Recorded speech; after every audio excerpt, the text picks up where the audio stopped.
Good morning বন্ধুরা, দেখো এখন সকালবেলা সব কিছু কাজকর্ম সেরে রান্না করতে এসেছি।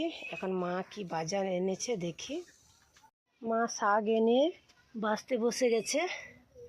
শুশনি শাকও কিনে খেতে হচ্ছে এখন গ্রামে। সয়াবিন ভেজানো হয়েছে। এটা হচ্ছে পটল মাছ, ধোয়া হয়ে গেছে। কুঁদরি এনেছে আর এনেছে পটল। শাক ভাজা রুটি মায়ের খাবার, দেখো মা খাচ্ছে। আর মা পটল মাছ দিয়ে ভাত তো খেতে পারো। সয়াবিন দিয়ে, সয়াবিন